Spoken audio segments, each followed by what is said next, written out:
Hello students, welcome back to your subject Business Studies Part First. We are studying about nature and purpose of business, that is first chapter of your book.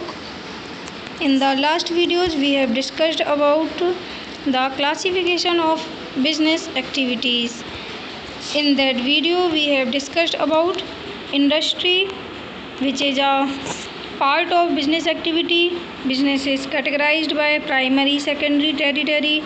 Primary is divided by extractive and genetic, secondary manufacturing and construction, and then manufacturing, analytical, synthetical, processing and assembling. In this video we are going to study about commerce, that is also a business activity. So let's start. Commerce includes two types of activities. Commerce दो तरह की activities को include करता है, trade और auxiliaries to trade. Means व्यापार और वो सभी गतिविधियाँ जो व्यापार करने के लिए आवश्यक हैं. Buying and selling of goods is termed as trade. Trade किसको कहा जाता है, व्यापार किसको कहा जाता है कि जो हम सामान खरीदते हैं और जो बेचते हैं उसकी जो प्रोसेसिंग है उसको हम व्यापार कहते हैं. But there are lot of activities that are required to facilitate the purchase and sale of goods.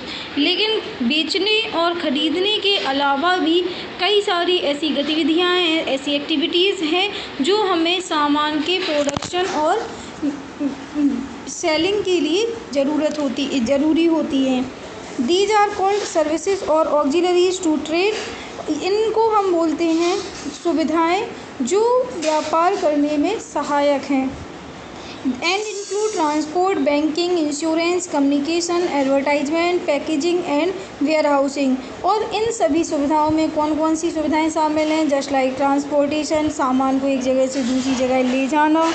Banking, capital money के लिए आप बैंक से लोन लें या फाइनेंस करें, that's as your wish. Packaging, सामान को पैक करना. वेयर हाउसिंग, माल को गोदाम में रखना.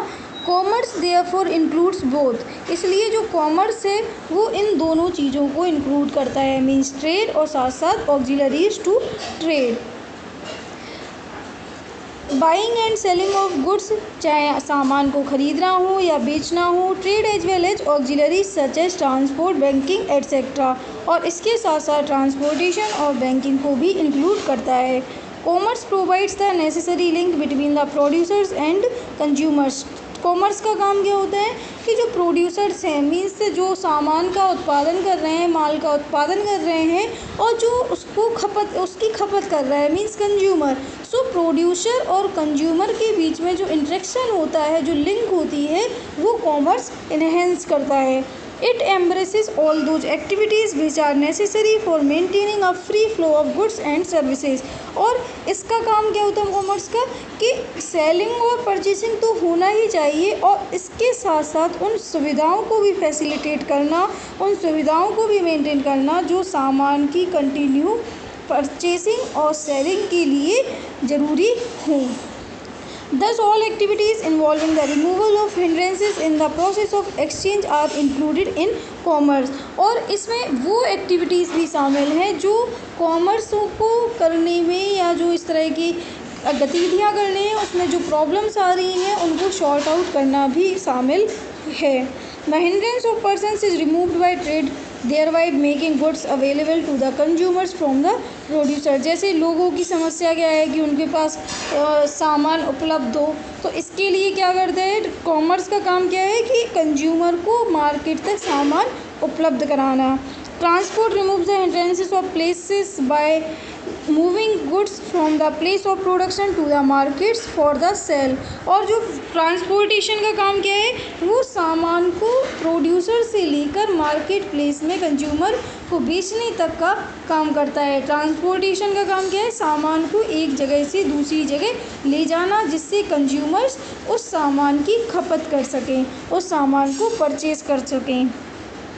Storage and warehousing activities remove the hindrance of time by facilitating holding of stocks of goods to be sold as when required. और storage of warehousing activities का काम क्या है कि सामान का भंडारण करना, कि जब आपको लगता है कि समय की कमी है और आप प्रोड्यूसर के पास नहीं जा पा रहे हैं, तो उस समय आप अपने वेयरहाउस में, गोदाम में सामान का भंडारण करके रखें और जब ज़रूरत हो उस समय आप वहाँ से सामान को परचेस या सेल कर सकते हैं। Goods held in stock as well as goods in course of transport are subject to the risk of loss or damage। चाहे आप ट्रांसपोर्ट से सामान मंगा रहे हैं या फिर अपने वेयरहाउस में सामान रखे हुए हैं, तो उससे क्या होता है, एक रिस्क सामने आ जाता है कि हो सकता है कोई एक्सीडेंट हो जाए, आग लग जाए या फिर चोरी हो जाए। तो इस तरह के कई सारे जोखिम उठाने पड़ सकते हैं। इसके लिए क्या होता है, due to theft, fire accidents etcetera, protection against these risk is provided by insurance of goods. तो इस तरह की सुरक्षा के लिए कि आपका सामान चोरी ना हो जाए, एक्सीडेंट्स में डैमेज ना हो जाए या फिर कोई नेचुरल डिजास्टर्स ना आए, एक्सीडेंट्स ना हो, आग ना लग जाए, तो इन सभी से सामान की सुरक्षा करने के लिए इंश्योरेंस होता है, बीमा करवाया जाता है। Capital required to undertake the above activities is provided by banking and financing institutions.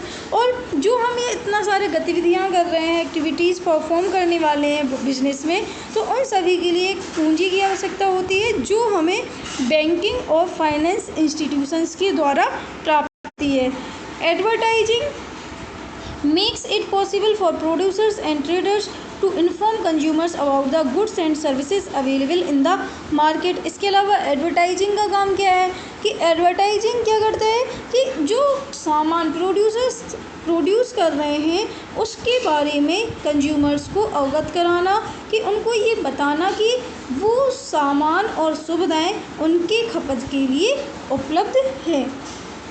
Hence, commerce is said to consist of activities of removing the hindrances of persons, place, time, risk, finance and information in the process of exchange of goods and services। इस तरह से हम क्या कह सकते हैं, commerce क्या है?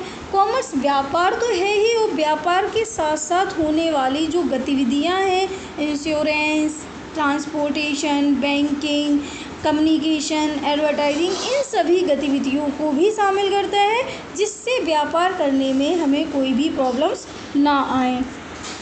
इन the next video we will discuss about trade और auxiliaries to trade in detail. Thank you.